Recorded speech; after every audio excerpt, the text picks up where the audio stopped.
KCT exam ಒಂಥರ world cup final ಇದ್ದಂಗೆ, ಎಲ್ರಿಗೂ ಟೆನ್ಷನ್ ಇದ್ದೇ ಇರುತ್ತೆ. ಸ್ಟಿಲ್ ನೀವು ಇದನ್ನ ಕಾಮಾಗಿ ಯಾವ ಸ್ಟ್ರಾಟಜಿಯಿಂದ ಹೇಗೆ ಅಟೆಂಪ್ಟ್ ಮಾಡ್ಬೋದು ಅನ್ನೋದನ್ನ ಈ ವಿಡಿಯೋಲಿ ಶೇರ್ ಮಾಡ್ತೀನಿ. ಸೊ ನೀವೀಗ ನೋಡ್ತಾ ಇದ್ದೀರಾ, ಥರ್ಡ್ ಬೆಲ್ ಆದಮೇಲೆ ನೀವು ಎಕ್ಸಾಮ್ ಅಟೆಂಪ್ಟ್ ಮಾಡೋಕ್ಕೆ ಸ್ಟಾರ್ಟ್ ಮಾಡ್ತೀರಾ. ನಿಮ್ಮ ಸ್ಟ್ರಾಟಜಿ ಹೇಗಿರಬೇಕು ಅಂದರೆ, ಫಸ್ಟ್ 30 minutes ಈಸಿ ಕ್ವೆಶನ್ಸ್ ಎಲ್ಲದನ್ನು ಅಟೆಂಪ್ಟ್ ಮಾಡಬೇಕು. 10 seconds ಕ್ವೆಶನ್ ಓದ್ತೀರಾ, ಈಸಿ ಡೈರೆಕ್ಟು ಥಿಯರಿ ಬೇಸ್ಡು ಅಥವಾ ಫಾರ್ಮುಲಾ ಬೇಸ್ಡು ಅಂದರೆ ಅದನ್ನು ಅಟೆಂಪ್ಟ್ ಮಾಡಿ ಮುಗಿಸ್ಬಿಡಿ. ಫೋರ್ತ್ ಬೆಲ್ 30 minutes ಆಗೋಷ್ಟರೊಳಗೆ ಆಲ್ಮೋಸ್ಟ್ ಎಲ್ಲ ಈಸಿ ಕ್ವೆಶನ್ಸ್ ನೀವು ನೋಡಿರಬೇಕು, ಸಾಲ್ವ್ ಮಾಡಿರಬೇಕು. ಫೋರ್ತ್ ಬೆಲ್ ಆದಮೇಲೆ ನೀವೇನೇನು ಬಿಟ್ಟಿದ್ರಿ, ಮಾರ್ಕ್ ಮಾಡಿದ್ರಿ, ಇದು ಕಷ್ಟ ಇದೆ ಆಮೇಲೆ ಬರೋಣ ಅಂತ, ಆ ಕ್ವೆಶನ್ಸಿಗೆ ವಾಪಸ್ ಬನ್ನಿ, ಅಟೆಂಪ್ಟ್ ಮಾಡಿ. ನಿಮ್ಗೆ ಯಾವ್ದಾವ್ದು ಚಾಪ್ಟರ್ಸ್ ಈಸಿ ಅನ್ಸುತ್ತೆ ಅಥವಾ ಇದು ಅಟೆಂಪ್ಟ್ ಮಾಡಿದ್ರೆ ನಂಗೆ ಆನ್ಸರ್ ಸಿಗುತ್ತೆ ಅನ್ಸುತ್ತೆ ಅದನ್ನು ಮಾಡಿ. ಫೋರ್ತ್ ಬೆಲ್ಲಿಂದ 5th ಬೆಲ್ವರೆಗೂ ಅದು ಕಂಟಿನ್ಯೂ ಮಾಡ್ತಾ ಹೋಗಿ.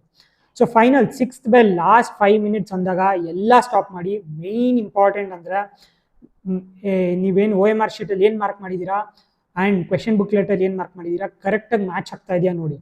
ಎಷ್ಟೊಂದು ಸತಿ ಅಲ್ಲಿ ನೀವು ಕರೆಕ್ಟಾಗಿ ಸಾಲ್ವ್ ಮಾಡಿರ್ತೀರಾ, ಇಲ್ಲಿ OMR ಶೀಟಲ್ಲಿ ಟೆನ್ಷನಲ್ಲಿ ಇನ್ನೊಂದು ಯಾವುದೋ ಕ್ವೆಶನ್ಗೆ ಮಾರ್ಕ್ ಮಾಡಿರೋದ್ರಿಂದ ಎಷ್ಟೋ ranks, thousands of ranks affect ಆಗುತ್ತೆ ಈ ಥರ ಜಂಬಲ್ ಆಗಿರೋದ್ರಿಂದ.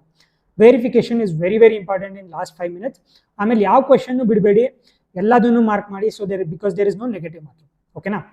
ಆ್ಯಂಡ್ ಫೈನಲ್ ಇಂಪಾರ್ಟೆಂಟ್ ಪಾಯಿಂಟ್ಸ್ ಏನಂದರೆ, ಯಾವುದೋ ನಿಮ್ಮ ಫೇವ್ರೆಟ್ ಚಾಪ್ಟರಿಂದ ಕ್ವೆಶನ್ ಬಂದಿದೆ, ನಾನು ಸಾಲ್ವ್ ಮಾಡೋಕೆ ಆಗ್ತಾ ಇಲ್ಲ ಅಂತ ಅಲ್ಲೇ 5 minutes ಕುತ್ಕೊಂಡ್ರೆ ನಿಮ್ಮ 5000 ರ್ಯಾಂಕ್ ಕಿತ್ಕೊಂಡು ಹೋಗಿರುತ್ತೆ. So we have to be very very conscious. 1 minute ಮೇಲೆ ಆಗ್ತಾ ಇದ್ರೆ ಮೂವ್ ಆನ್, ಬೇರೆ ಕ್ವೆಶನ್ ತಗೋತಾ ಇರಬೇಕು. ಓಕೆನಾ? ಆ್ಯಂಡ್ ಸೆಕೆಂಡ್ ಎಕ್ಸಾಮ್ ಮುಂಚೆ ಊಟಕ್ಕೆ ಲೈಕ್ ಹೊರಗಡೆ ಓಡಾಡ್ಬಿಡಿ. ನನ್ನ ಫ್ರೆಂಡ್ ಹೇಳ್ದ, ಬ್ರೋ ಎಲ್ಲ ಹೊರಗಡೆ ತಿನ್ನೋಣ ಅಂದ್ಬಿಟ್ಟು ಅವಾಯ್ಡ್ ಮಾಡಿ. ತುಂಬ ಹೀಟ್ ಇದೆ ಹೊರಗಡೆ, ಮನೆಯಿಂದ ಬಾಕ್ಸ್ ತೊಗೊಂಡೋಗಿ ಎಕ್ಸಾಮ್ ಹಾಲಲ್ಲೇ ಸೆಂಟ್ರಲ್ ಕುತ್ಕೊಂಡು ನೆರಳಲ್ಲಿ ಕಾಮಾಗಿ ಎನರ್ಜಿ ಇರಬೇಕು. ನೀವು ಬಂದ್ಬಿಟ್ಟು ಕೆಮಿಸ್ಟ್ರಿ ಎಕ್ಸಾಮ್ ಹಾಲಲ್ಲಿ ಯಾನ್ ಮಾಡಿಕೊಂಡು ಎನರ್ಜಿ ಇಲ್ದಿರೋ ಥರ ಇರಬಾರ್ದು. ಸೊ ಹೋಪ್ ನಿಮ್ಗೆ ಎಲ್ಲರಿಗೂ ಚೆನ್ನಾಗಾಗುತ್ತೆ ಎಕ್ಸಾಮು. ಸೊ ಈ ಸ್ಟ್ರಾಟಜಿ ಯೂಸ್ ಮಾಡಿಕೊಂಡು ಎಲ್ಲ ಚೆನ್ನಾಗಿ ಮಾಡಿ ಮಕ್ಕಳು. All the best.